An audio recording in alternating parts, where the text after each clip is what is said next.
So you've probably heard that your liver is very important to your overall health.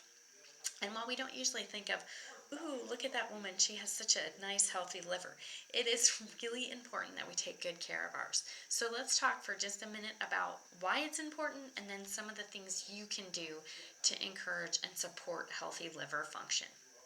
So, one of the reasons why it's so important is because think of your liver like a big air filter in your car where toxins in your bloodstream and your body pass through your liver and must be filtered out for you to be as healthy as you can be. And unfortunately, if your liver gets trashed, you can't go get a new one. You don't just get a liver transplant. So it's really important that you want this thing functioning properly. And what's interesting to know is that people think they know that there's diseases that affect the liver, things like hepatitis, cirrhosis of the liver, autoimmune liver disease, cancer of the liver, these kinds of things. But what you might not know is that your liver and its ability to function properly can affect so many things like seasonal allergies. Believe it or not, your liver is what clears histamine from your body. And histamine is the chemical that produces the watery eyes and the stuffy nose and the things that we think of as allergy symptoms. Well, if you don't have a well-functioning liver and you can't keep up, histamine gets built up in your system, and that's when you will see allergies tend to get worse. Skin problems, hormone issues, cholesterol issues, and that is because the liver, again, is a big player in the process of hormone clearance and balance and cholesterol metabolism creation, all that stuff. So we might not think of all of the things that the liver does, but those are just a quick overview of why that's important. So what can you do? What are some of the things that you can do to make sure that you're supporting good liver health? So the first thing I would say is look at if you consume alcohol. I do not believe there is a good health reason to consume alcohol. I think all of the so-called benefits that are touted, um, like drinking red wine for heart disease prevention and all those kinds of things, you can achieve those things by just eating a good, healthy diet. I don't think you actually need the wine. So I feel like if you are going to drink for social reasons, like you just like a glass of wine, and I like a glass of wine every now and then with a nice dinner, or there's no judgment here. It's just that I don't believe there's any um, health reason for consuming alcohol, and that there is a huge downside to consuming too much of it. So if you do choose to drink, do it in moderation. Have a drink or two every once in a while. Don't make it a regular part of your life where you have a drink every night after work or something like that. Choose to just use it in moderation. Stay away from toxic chemicals in beauty care products and cleaning products. So if you have been listening to me for any amount of time, you will know that these things are just everywhere, and I talk about these things a lot.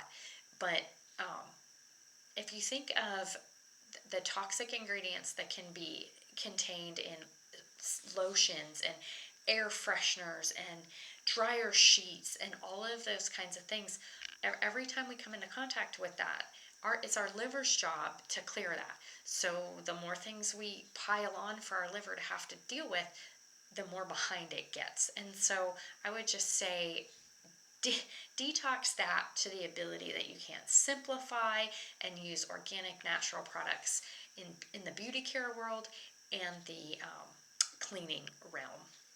Make sure you're getting plenty of water. One of the big things that our liver does is detoxification, and in order to detoxify properly, it's really important that we have enough water to do that.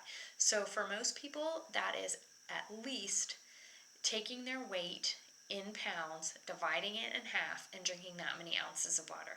So say you weigh 150 pounds, that's 75 ounces of water minimum per day. Try to shoot for that. Now, more than that is okay, but typically less than that is just not enough. And again, that's a ballpark. If it's really hot outside, drink more. Um, and then eating the foods that support healthy liver function.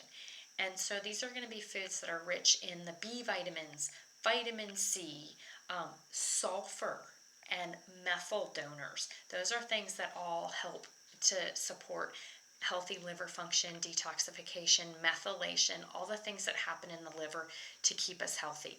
And so, some good choices here are all your cruciferous vegetables, your broccolis, kales, cabbages, Brussels sprouts, all those nice green leafy things. Those are great. Citrus fruits are good here. Berries are good here. Beets are just a nutritional powerhouse for the liver. I just cannot say enough great things about beets. My husband and I together eat about 3 pounds a week of beets. We pickle them and we eat them on everything, and they just really, I just really am a huge fan of beets.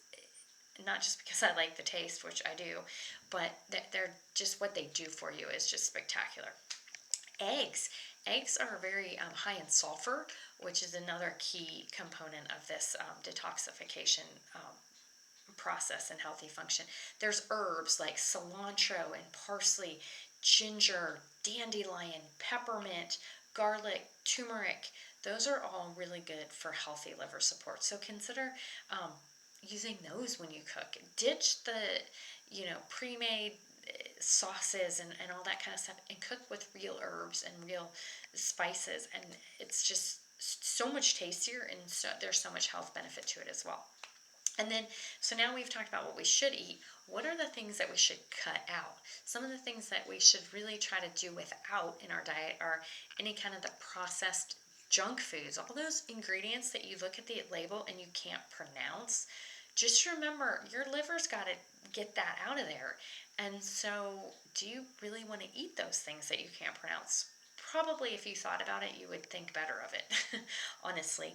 And then, what about pesticides being sprayed on things? That's why I think it's so important to, anytime you're eating berries or things that where they don't have a skin you can peel, make sure you're getting them organically, and or at the very minimum washing and scrubbing these products. Use a fruit and veggie wash or something like that.